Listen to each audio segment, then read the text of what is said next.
Hi, I'm Alex from the Big Dream Program. We have a program on the go at the moment called the 1000 Small Dreams Movement, and we're endeavoring to inspire 1,000 people to take a dream that they've always wanted to do, bring it off the shelf and start.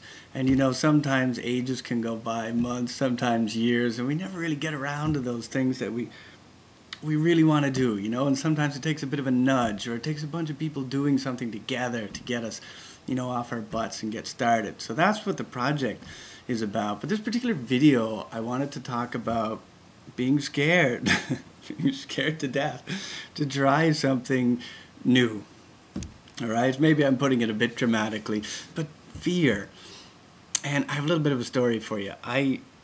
Back in high school, I was really shy, and I still am shy.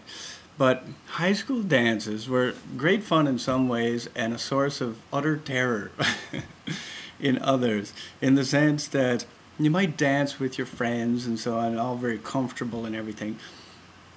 But every once in a while there'd be someone, you know, way across the floor that takes your eye, or perhaps you've been watching them for a while, and you'd love to ask them to dance. You'd love to somehow strike up a conversation with. But there's a wide open expanse of hardwood floor between you and them, and the only way to make this happen is for you to cross it. I mean, I think that we often approach dreams like this in our lives by hoping the thing will come to us. You know, if we sit and we look pretty enough, if we do the right things, if we look particularly cool the way we're sitting, if we're sitting with the right people, you know, doing the right things, then hopefully our dreams will come to us. And I think maybe there's some truth in that, but still, I think for the stuff that's really important to us, it often requires some equivalent of crossing the hardwood floor. We have to somehow put ourselves out there. And I think there's no coincidence in that. I think that the dreams that we have, the dreams we think of, are messages from our heart to our head, telling us it's time to break out of your comfort zone a little bit. It's time to grow. It's like we're a tree and the bark's too tight, you know? We're actually, it's time to grow. And we have that dream because it brings us out a little bit more. With that comes vulnerability. And we often, at times like that, as I say, try to improve ourselves enough that what we want will just happen or will just come to us. And I don't know about you, but I've had dreams like that in my life where weeks have gone by, months have gone by, years have gone by, and really the only thing that was wrong was I didn't go after it. I didn't give it a try. I didn't take that risk. And as quite an introvert, that's a rather big thing for me, especially if it's in something social. And I would like to reframe this whole fear thing as stage fright.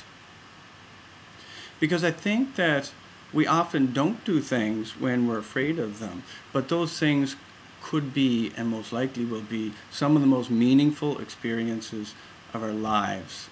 And it took a few moments of putting ourselves out there. I mean, in this scenario, I could watch that girl for months, right?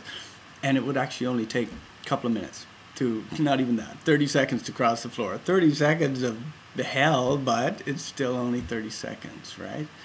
And I would feel worse about myself for sitting on the bleachers for months, right, than I would about crossing that floor and maybe it not working out, you know? At least I'd know. And once you cross that fear bit, no one can take that away from you. Something clicks inside. You grow just that little bit, and it starts to affect other areas of your life, not just that. And so I have two bits of wisdom or insights, or at least ideas, to put in front of you to help you cope with the stage fright thing so you can get on with launching some of those things you've always wanted to do. The first, thought I heard something there.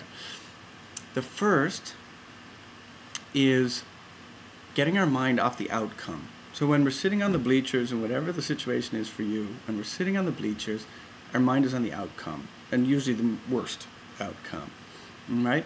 Now, one way to get around that is to stand up, start walking towards the dream, and do nothing but feel your body. just simply feel how you're feeling.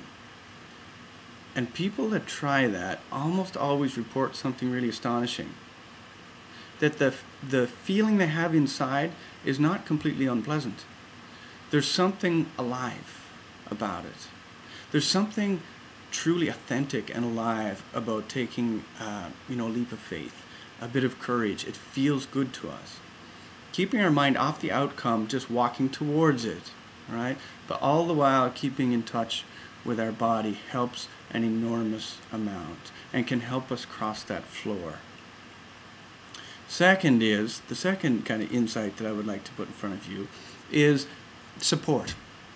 The truth of the matter is, for a lot of our dreams, it would be so much easier if other people were doing similar things, right? And we could just join in. If there was 10 people all crossing the floor at once, we could join in. It's a little easier, right? Comfort in numbers. And so choosing a kind of support network can be so important. It can be absolutely critical. I need to do this for all of my dreams that I feel scared about. But here's the problem. It took me so long to learn this.